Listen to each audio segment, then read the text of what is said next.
Bienvenidos a nuestro curso virtual de Historia Universal para el segundo grado de secundaria. Les saluda el profesor Andy Ortiz Tomasto. Recuerda que la consigna de esta semana es: demuestro mi amistad con un trato amable al prójimo. El día de hoy vamos a trabajar el tema de la reforma religiosa, o también llamada la reforma protestante. Para eso vamos a observar un video. Estemos atentos para luego poder responder las preguntas. Se conoce como Reforma Protestante al movimiento religioso dentro del cristianismo iniciado en el siglo XVI por un monje alemán, Martín Lutero.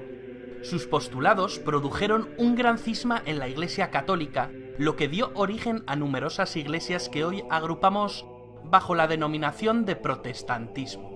Un acontecimiento de primera magnitud que cambiaría para siempre la historia de Europa. ¿Quién era Martín Lutero?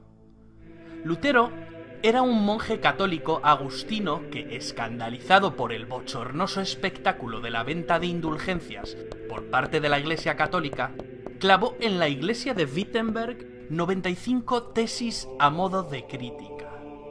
Todo un desafío al poder de Roma.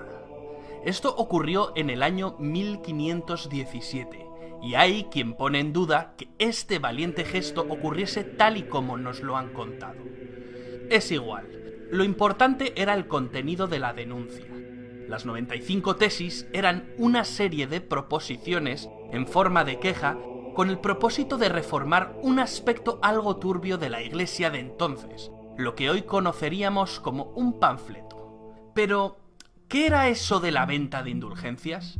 La doctrina de las indulgencias era un concepto muy asentado en los católicos de entonces, y que reportaba pingües beneficios a la iglesia. Sin ánimo de ofender a nadie, vamos a explicarlo de una manera un tanto ramplona para que se entienda. Vamos a ver.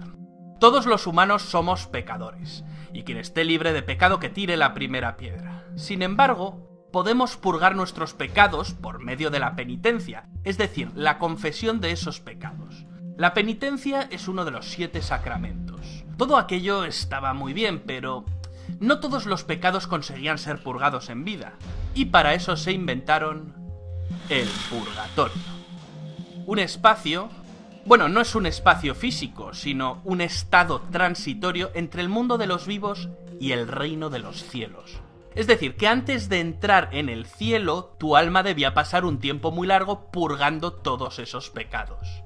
Como una especie de túnel de lavado para descontaminarte antes de que San Pedro te abriese la puerta celestial. El tema del purgatorio debía preocupar bastante a los devotos católicos de la época. El objetivo era el cielo, pero eso de pasarse 30 o 40 años en un espacio de tránsito no físico tenía que ser bastante aburrido. Sin embargo, había una solución: comprar indulgencias. Es decir, a cambio de una cantidad de dinero o de una serie de sacrificios, la Iglesia de Roma te daba un documento acreditando una reducción de años en el purgatorio, pensado para los difuntos familiares que en ese momento estuvieran pasando por el aburrido trance, aunque también podías comprar para ti mismo la expiación de pecados futuros. Esto de la venta, o mejor dicho, tráfico de indulgencias, era algo muy común en la Europa de la época. Por entonces el Papa estaba necesitado de dinero, pues estaba llevando a cabo la construcción de la Basílica de San Pedro. Las indulgencias eran perfectas para recaudar. Un producto muy rentable. Poco coste de producción, no eran más que un papelillo con un sello por el que se pagaba mucho dinero. El coste iba en función de los días, los meses o los años que quisieses restar de purgatorio. Las 95 tesis de Lutero criticaban fuertemente la venta de indulgencias. En 1519, tras la disputa de Leipzig, Lutero declaró lo que acabaría siendo uno de los grandes pilares del protestantismo: la sola escritura. El monje alemán abogaba por volver a los orígenes. Todo lo que no estuviese en las Sagradas Escrituras no podía ser interpretado a voluntad. La Biblia estaba inspirada directamente por Dios, por consiguiente, para Lutero era la única fuente de autoridad. Esto era algo bastante peligroso.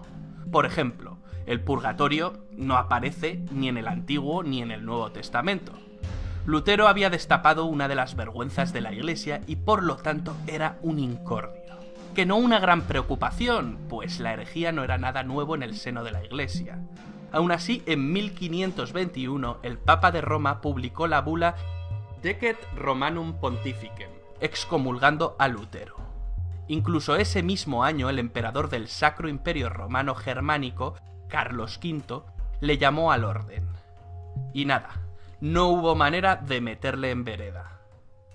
Para los católicos, Lutero era un hereje, un delincuente. Por ello se prohibió la lectura y posesión de sus escritos. Todo esto lo que hizo es darle más publicidad al monje alemán. La batalla estaba servida, y Lutero supo manejarse muy bien con la propaganda. Otro alemán, Johannes Gutenberg, había inventado la imprenta unos años antes. La imprenta fue el gran aliado para difundir las ideas de Lutero y para poner a caldo a la Iglesia católica. Las palabras de Lutero recorrerían Europa y surgieron otras voces contestatarias. Zuinglio, Calvino, incluso el monarca inglés Enrique VIII aprovecharía para separarse de Roma y crear su propia iglesia, la Iglesia Anglicana. Tras la Dieta de Worms, los agentes de un príncipe alemán, Federico de Sajonia, capturaron a Lutero y lo refugiaron en el castillo de Wartburg. Querían protegerle. Durante estos años, Lutero traduciría la Biblia al alemán y desarrollaría su doctrina reformista. Este episodio es fundamental, pues para el príncipe alemán era muy importante tener a Lutero de su parte. Lutero era una herramienta muy necesaria y codiciada para desencadenar ese enfrentamiento entre las oligarquías alemanas y el emperador. Algunos príncipes alemanes no creían en el proyecto europeo y cristiano del emperador Carlos V, no porque no fuera una buena idea, sino porque podía poner en peligro sus cuotas de poder. El material de Lutero, con su confrontación religiosa, era un material perfecto para encender la llama de una cruenta guerra. Y así se hizo, se sacudió el tablero y todos empezaron a mover ficha. Cualquier excusa es buena para iniciar una guerra, y en esta ocasión la excusa fue la religión. La Iglesia católica quedaba rota y la unificación alemana quedaba enquistada. Y mientras en Europa los países en guerra avanzaban hacia el Estado moderno centralizado, Alemania se disgregaba en diferentes poderes locales, alargando de manera anómala el sistema feudal. Tras una serie de guerras, ese pulso entre Lutero y el emperador, se puede decir que lo ganó Lutero. En 1555 se firmó la Paz de Augsburgo. El imperio de Carlos V quedaba dividido en dos confesiones cristianas, luteranos y católicos. Los príncipes alemanes podían ahora elegir la confesión a practicar dentro de sus estados. Los súbditos de cada príncipe estaban obligados a profesar la religión que éste eligiera. Esto, por supuesto, distaba mucho de una supuesta libertad religiosa. La intolerancia religiosa dentro de los estados protestantes fue un hecho. Y como dice la profesora Elvira Roca Barea, y como hemos anticipado antes, no es verdad que el protestantismo trajese el progreso. Todo lo contrario, el Sacro Imperio se quedó anclado en la Edad Media hasta el siglo XIX. Pero ¿cuál fue la reacción de la Iglesia Católica tras la Reforma Protestante de Lutero? La reacción fue lo que se conoció como la Contrarreforma Católica. Pero eso ya lo contaremos en otro vídeo.